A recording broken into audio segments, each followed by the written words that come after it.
Do you need some Thanksgiving inspiration? Well, I'm at a Fichi restaurant in San Francisco where we're going to learn from Chef Eric on how to make a turkey roulade, which is perfect because it's fancy looking, but you don't need to prepare a huge bird if that's not your thing. Live contributor Blanche Shaheen is with a San Francisco chef learning a recipe your guests will love. And Blanche, we have to start with what is roulade? Roulade in French means to roll up, and today we are going to roll up all sorts of goodies inside of a turkey breast. And to learn how, I'm at a Fichi restaurant here with Chef Eric, and he's going to show us how to make turkey roulade. Welcome to the show, and I want to know, where did you get the idea to make a turkey roulade in particular? Well, I was reading a book about Italy, and there's this little town called Mantua, and they pair like turkey, roasted pork, and butternut squash. So with Thanksgiving coming around, I was like, wow, what a great idea. Those ingredients all go together, and if you make it a roulade, it's kind of like a perfect bite.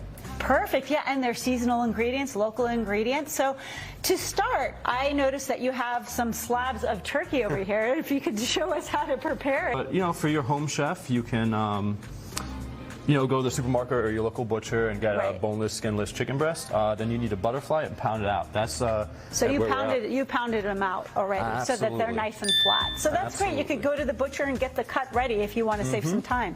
For sure. Excellent. So we are going to be stuffing them with. I'll handle this here from my end. So what do we have here in front of us? So right here we have roasted pork. Okay. So this is going to. Should I add it to the bowl? Add it to the bowl. We're going to make the farce or the stuffing for the roulade. Now, what kind of pork, and did you like put this in a slow cooker, or how did you prep this in advance? We just put it in the oven at you know, low temperature. Low temperature for a while and cook it that way. Okay, and it's all cut up like this? Absolutely. We pulled it and then diced it just so it'd be kind of even throughout the breast. Perfect. And how about this? And then here we have the mirepoix that we cooked with it. So it's just butternut squash and onion that's diced up. And since we have it, we're going to add it to it just for more flavor. So mirepoix, it's a fancy French word. This is basically a combination of celery, carrots, and... In this case, butternut squash, just because of the dish. Butternut squash. And you can actually buy that cut up. I've purchased mirepoix from supermarkets. Gravy just to bind. Okay, so turkey gravy. Now, turkey gravy, you have it in a thermos. That's interesting. Why do you have it in a thermos? We have it in a thermos just to make sure that it doesn't coagulate, so it stays warm and liquidy. This is genius. So you know what I've had to do with coagulated stock is I've had to take it in a saucepan and reheat it. This is great. You could put it in the thermos. It won't coagulate, and this saves yet another step. Absolutely. I love your hacks. This is awesome. Okay. And now we're going to mix it up and add a little bit of sage to it. Using fresh in this application. All right. So this is chopped up like looks like about 2 tablespoons worth? Yep. Okay, perfect. And we're just going to use about half of that. Half of that? Okay, so let's try half of that. And for those of you that don't know what sage looks like, it just looks like this. It's actually a pretty, really fragrant leaf. So we've got the sage. How about anything else like salt, or is this already seasoned with salt? A little pinch of salt would be great. Okay, great. So let's add some salt. There we go. Okay, Wonderful. so now that we have the filling, this filling smells amazing already, I have to tell you. So now how do we prep this? Now that we have the farce made, we're going to season our turkey breast. So first we're going to take wine.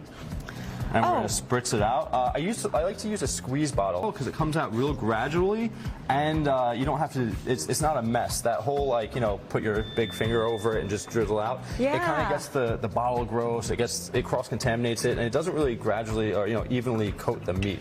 So for that we do that. And I love that hack. So I'm going to use that next time. Next we're going to do our salt, and again just high, so it gradually falls down, evenly falls down. Very nice. Okay.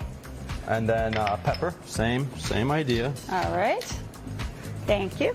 With the stuffing, how much would you want to use for turkey like this? Probably about 4 tablespoons. 4 tablespoons? Well, let's just kind of try to make it as even as possible, like this. All right. Okay. So we are going to have to smush this down, and we're going to be running out of time soon. So let's show them how you do your fancy roulade maneuver here. Wonderful. So we're going to flatten it out. Then we're going to take our butternut squash, which we have already roasted. Okay. These are really nice. I like how he cut them like this. We're going to take 2 planks at the bottom. Okay. And just kind of line them up like this. All right. Wonderful. Okay. And then we're going to take some of our meat here, and we're going to put it on top. of the butternut squash, because the idea is for the squash to be in the middle. Oh, so then I'll leave some of the meat here. Exactly. Okay, there we go.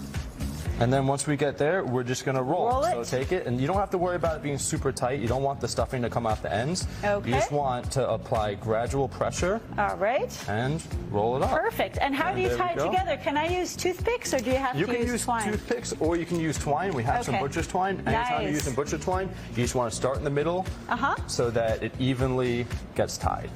Wonderful. And then when you tie it all up, let's show them what it looks like. And this is our final product. That's gorgeous. And here's the final product over here that's been done. I'm going to try it right now. Now, what kind of flavor should I expect here upon trying this delicious roulade here? You should expect something that's savory and sweet. You should get both the sweetness from the butternut squash and the savory from the turkey and the pork. This is even better than regular turkey, dare I say. Thank you so much, Chef. Thank you. Danny and Jess, I really recommend trying this instead of having to cook a whole bird. This is far more elegant, I think. Yes. I agree with you. We are in awe of you, Blanche. You did a great job. I know.